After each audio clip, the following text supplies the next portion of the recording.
Queridos hermanos, buenos días. Hoy celebramos a San Expedito. Fue comandante de una legión romana y como tal defendió al imperio ante las invasiones de los bárbaros.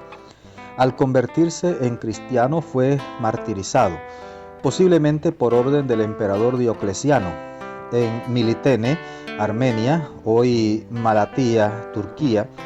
A San Expedito se le invoca en problemas urgentes. También se le venera como protector de jóvenes, estudiantes, enfermos, problemas laborales y de familia y juicios. San Expedito. Nosotros vamos a continuar escuchando el texto del Evangelio y vamos a continuar precisamente con ese capítulo 6 de Juan que comenzamos ya la semana pasada, donde Jesús multiplicó los panes, 5 panes y 2 peces para una multitud, y recogieron 12 canastas con las sobras. Ese milagro va a tener unas repercusiones tremendas y mucha gente va a tener que definirse, como tú y yo tenemos que definirnos. O seguimos a Jesús o lo rechazamos o lo abandonamos. Jesús llegó a decir: el que no está conmigo está contra mí, el que no recoge desparrama. Vamos a ver ¿qué nos presenta hoy este texto del capítulo 6? Este texto nos va a dar para varios días, este capítulo 6. Vamos a pedirle al Espíritu Santo que nos ilumine, que nos llene con su gracia, que nos abra el entendimiento, para que podamos no solo comprender la palabra, sino llevarla a nuestra vida, llevarla a la práctica. Amén. Juan 6 del 22 al 29. Después de la multiplicación de los panes, cuando Jesús dio de comer a 5,000 hombres, sus discípulos lo vieron caminando sobre el lago. Al día siguiente, la multitud que estaba en la otra orilla del lago se dio cuenta de que allí no había más que una sola barca y de que Jesús no se había embarcado con sus discípulos, sino que éstos habían partido solos. En eso llegaron otras barcas desde Tiberíades al lugar donde la multitud había comido el pan. Cuando la gente vio que ni Jesús ni sus discípulos estaban allí, se embarcaron y fueron a Cafarnaúm para buscar a Jesús. Al encontrarlo en la otra orilla del lago, le preguntaron: Maestro, ¿cuándo llegaste acá? Jesús les contestó: Yo les aseguro que ustedes no me andan buscando por haber visto señales milagrosas, sino por haber comido de aquellos panes hasta saciarse.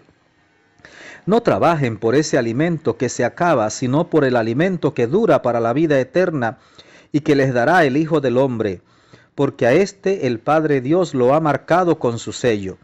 Ellos le dijeron: ¿qué necesitamos para llevar a cabo las obras de Dios? Respondió Jesús: la obra de Dios consiste en que crean en aquel a quien Él ha enviado. Palabra del Señor.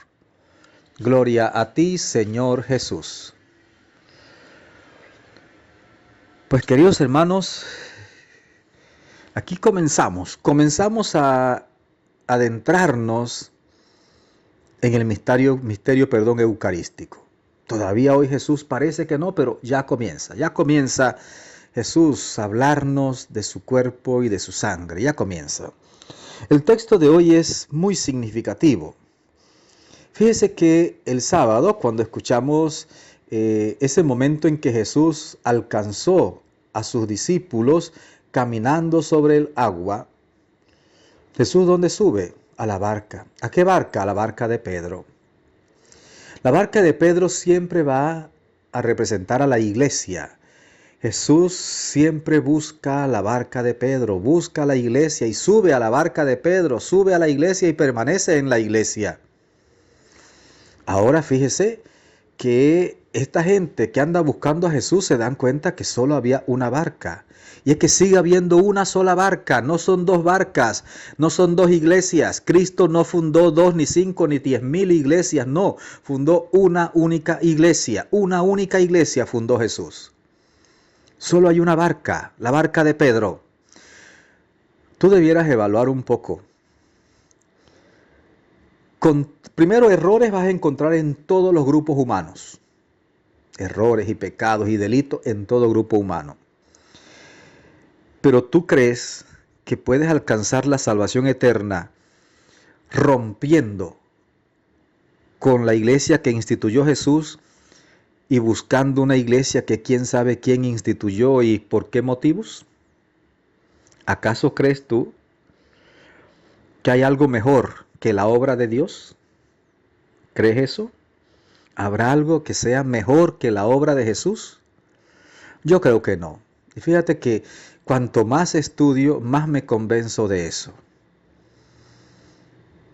Y más amo a esa iglesia que fundó Jesús. Y la amo y me duele la iglesia, me duele esta iglesia, esta barca de Pedro, me duele enormemente cuando me toca escuchar tantas noticias feas, terribles. Cuando veo a tantos tomando decisiones totalmente contrarias a la voluntad de Dios, contrarios al querer de Dios, contrarios al bien, contrarios al evangelio, me duele esta iglesia, pero sigo amándola. Cuando tú amas de verdad a alguien y lo ves sufrir, ¿lo dejas de amar? No, le amas y le ofreces mayor ternura. Así es con la iglesia. Esta iglesia que fundó Jesucristo sufre por cada uno de nuestros traspiés, por cada uno de nuestros errores, de nuestras equivocaciones. Sufre, pero la amo cada vez más. Y ojalá pudiera hacer mucho más por ella. Ellos se dieron cuenta que solo había una barca. Es que solo hay una barca. La barca de Pedro, la iglesia, la que fundó Jesús. No hay otra.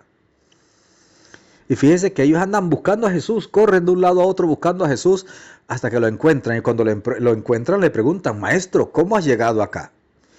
Y Jesús, que conoce muy bien los corazones, les dice, yo sé que ustedes no me están buscando porque hayan visto señales milagrosas. Ustedes me están buscando porque llenaron su estómago con ese pan que les di. Es más, gratis. Y por eso andan buscándome. Pero también les va a decir, miren, trabajen, esfuércense, no por ese alimento que se acaba, sino por el alimento que dura para la vida eterna y que les dará el Hijo del Hombre, porque a este el Padre Dios lo ha marcado con su sello. Y ellos le dicen, ¿qué necesitamos para llevar a cabo las obras de Dios? ¿Y qué respondió Jesús? Pues la obra de Dios consiste en que crean en aquel a quien Él ha enviado. O sea, que crean en mí. Fíjense que ese es el objetivo. Y esa es la finalidad. Y esa es la salvación. Creer en Jesús. Él es el único salvador del mundo. Creer en Jesús. Mira, tú puedes creer todo lo que quieras. Pero si no crees en Jesús, estás perdido. Creer en Jesús. Ahí está la salvación. Porque Él es el Salvador. Y Él es el pan vivo que ha bajado del cielo. Es el alimento que nos lleva a la vida eterna. Querido hermano, que el Señor te bendiga abundantemente, que la Virgen Santísima te acompañe. Que tengas un maravilloso día.